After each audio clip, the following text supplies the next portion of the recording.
Welcome back everybody, this is Grace, and today I want to do a hopefully one and done take of a bleed kill of Anim's latest boss, the Captain Xyfrag, or Xyfrag, or whatever you want to call it.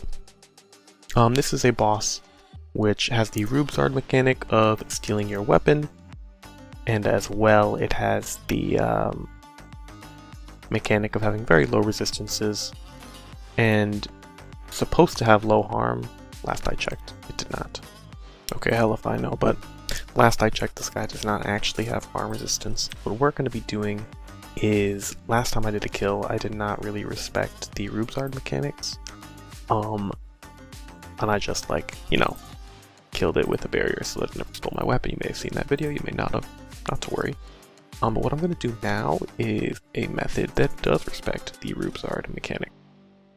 Specifically in a way that it doesn't matter if he steals my weapons because the damage will have already been done. So we missed 5 hits there, which is perfect.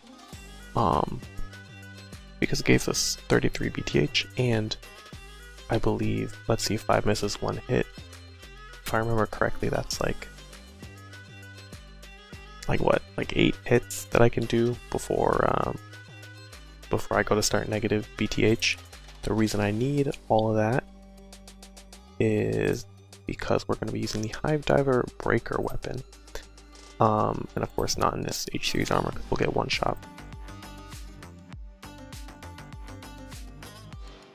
Where's my Optico? Here's my Optico. I'm going to use Pride Lord here.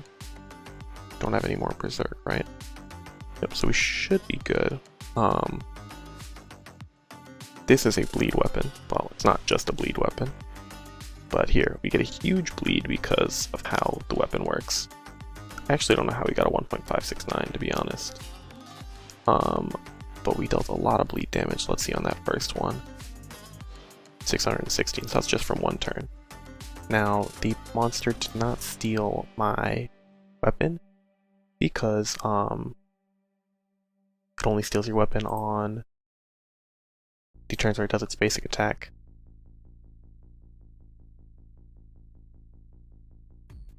There's my essence orb. So the only bad thing is we're going to lose a ton of HP here because of that disease that we got. So we're not going to be able to use, we aren't going to be able to play as offensively as I would have liked. But we should be okay to kill him in like 5 turns here. So we're going to use the skill one more time. We should hit all 4 hits here. I also brought an accuracy boosting quick cast spell. I kind of just forgot to use it. No big deal. Here we should see really big numbers here. Yeah, 1191. We are going to die to this attack though, so what I'm going to do is use Tropo Shield. Sisters of Mercy for that half Ellie Shield. Should be okay here. I didn't really plan out the damage intake in that fat disease, so we'll see if this works. We're a little bit low. We're a little bit too low. Okay, so I think I'm gonna have to wait a turn. And drink an HP potion, which is kind of unfortunate. I don't really want to be doing that all the time. But we'll put Optico back on. Drink an HP potion. I'll use Pride Lord. Oh, I kept on Tropo Shield. I should have switched to a Water Shield. It's unfortunate. But what we're seeing now is that the bleed is still huge. He's basically just dead. And I actually don't have to do much of anything. Let's see, 1000 bleed damage. Let's drink a potion, because there's no rush. Again, I'd rather not drink potions, but I didn't really plan it out. In hindsight, I wouldn't have so much charisma, I'd have endurance. But we're just messing around. I think I need like, what, 2 click for this next part?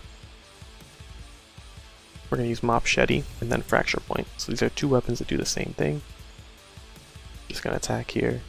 Doesn't matter how much or how little damage we do. We'll just inflict a little bit more bleed, but also have that 20 bleed potence helping us out. So the Machete was stolen, but I can switch to Fracture Point. And this is kind of what I meant. Like, I only really need 3 weapons to kill this guy. The first one to inflict a massive bleed, and then these 2 to help out a little bit. If the boss had more HP, I would have had to be more careful with my HP, but he should be dead next turn, so I'm actually just going to drink another potion. And again, if I were going to refine this kill, I wouldn't use potions, I would have some endurance, just so I didn't have to worry about it. Maybe some free SP items, but there we go, pretty simple 8-turn kill. Could be optimized, could probably do it in 5. With endurance and no charisma, I think I'd still have enough potence by like a large shot. I wouldn't need the Spotter Drake clone.